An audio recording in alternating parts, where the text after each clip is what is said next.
Hi, my name is Carmen Julian. I am a certified nurse assistant and AMT basic, and I'm here to talk about the importance of hand washing. As you know, right now it's the beginning of the flu season. It's fall season, meaning flu season. So if everybody can see that, that's a projection of your sneeze and how far it can go, and that's up to 3 feet in length. And of course, it's like an aerosol effect with microbes going everywhere. So let's begin with the question, what is a microbe? So a microbe is a single-cell organism. They're everywhere and they're responsible for our entire planet. But let's first talk about one specific, which is bacteria, which is also known as germs. There are good and bad bacteria, of course. You know the good bacteria is in yogurt. It's a probiotic. It helps your digestion, but also it gives you kind of regulation. But today we'll talk about the bad bacteria. So we went from rotting corpses to bacteria. First, this is just a few commons. Staphylococcus is basically staph, and it's a bacteria that is responsible for blood infections and pneumonia. They also like to live on the skin and within the nose. E. coli. The bad strain of E. coli is admitted for is responsible for diarrhea, nausea, vomiting, and muscle cramps. You can contract E. coli by consuming food that's contaminated, food or water that's contaminated by feces. This is why it's very important for any healthcare workers, for any food workers, that you wash your hands properly after you go to the restroom. Okay, so how are microbes or viruses, there's different types of microbes, and viruses is one, transmitted. So viruses are really not really a living organism. They remain dormant.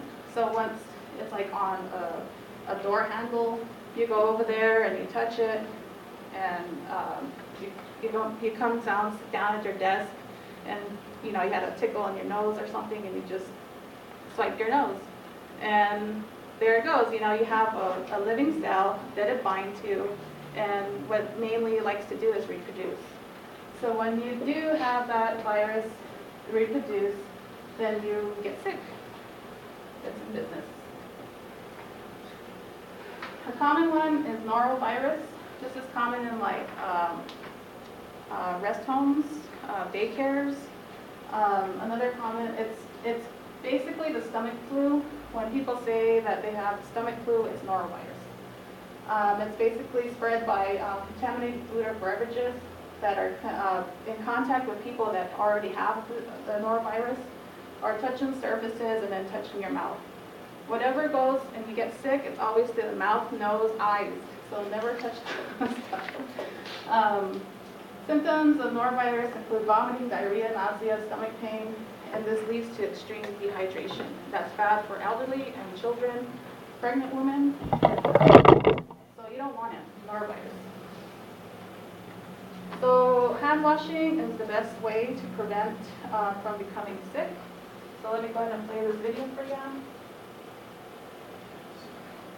Try to avoid sneezing into your hand, because you just contaminate them and then spread those germs everywhere. Focus on sneezing into your elbow, like this, and then you don't contaminate your hands.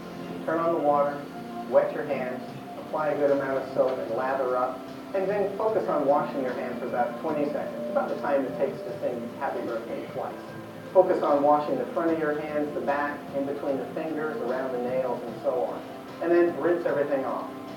Use something to wipe your hands after that, preferably something disposable like a paper towel, and then use that to turn off the tap as well. If you get a chance, use that to also open the door to the bathroom usually. The best way to wash your hands is using running water and soap, but sometimes we don't have that available. So think about carrying with you a hand sanitizer. That should have at least 60% alcohol content. For more information, visit www.cdc.gov or call 1-800-CDC-INFO.